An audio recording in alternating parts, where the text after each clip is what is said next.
Chinese stocks were down. Spirit Airlines cutting the full-year outlook due to growing cancellations and lower ticket prices. That's not stopping the company from calling out other airlines over what it calls price transparency. It's all part of Spirit's new campaign, The Unbundlers. Ben Baldanza is with us. He's the CEO of Spirit Airlines. He joins us now from Fort Lauderdale, Florida. Ben, great to see you again. Welcome back.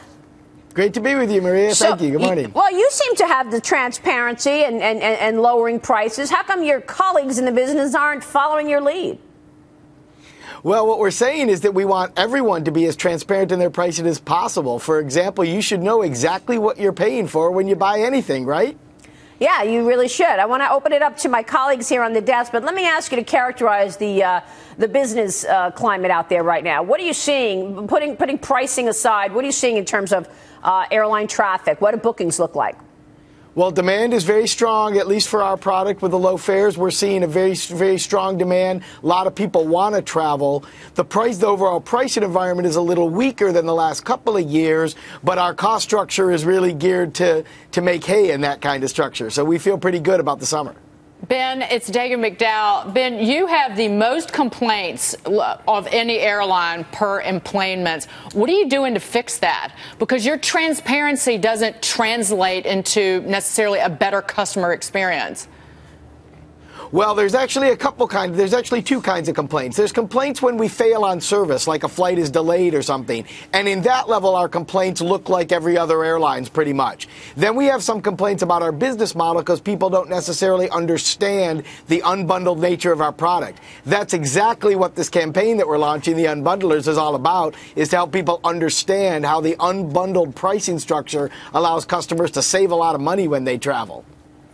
Ben, Judy Miller here. I wonder, how about some real competition? How would you feel about opening up the skies, not just to our 4 major carriers and a couple of other airlines, but to foreign airlines and letting the market really drive down the prices for people? Well, you know, competition is always a good thing. Competition drives innovation. Competition drives better customer choices. And so overall, we're happy with competition. The reality is, though, if foreign carriers are going to be allowed to fly in the United States, then United States carriers will need the right to fly in those countries as well. So there's an apples to apples agreement there. That's what would have to happen. And it's probably a while before we're going to see that happen realistically. Well, I think the campaign is great because obviously it is transparent. But why did you cut the outlook? Tell us what's behind the outlook cut and what you're seeing out there in terms of the environment, Ben. Well, you know, over the last few years, the industry has consolidated down to 4 big carriers, like you mentioned, and that has resulted in a little higher fares for consumers, but a pricing environment that's been very stable and has produced revenues in line with the industry's cost of capital.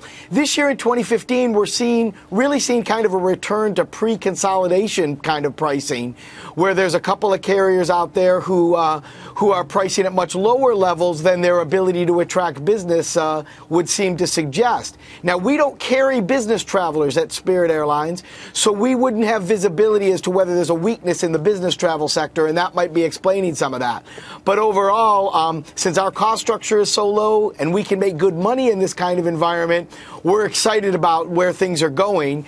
We still have an outlook right now, even after lowering our outlook for the year, which we're disappointed we had to do, of course. We're still going to be earning over 20% margins this year on 30% growth. And I don't think there's any other airline out there doing that. And for you guys, I would challenge you to say if there's any other mid-cap company that's growing 30% and earning 20% plus margins. That's pretty strong numbers, Ben. Congrats. Thanks so much for joining us. We'll see you soon. Thank you very much. We'll see you soon. Ben Baldanza, Spirit Airlines. Thank you very much. Judy Miller.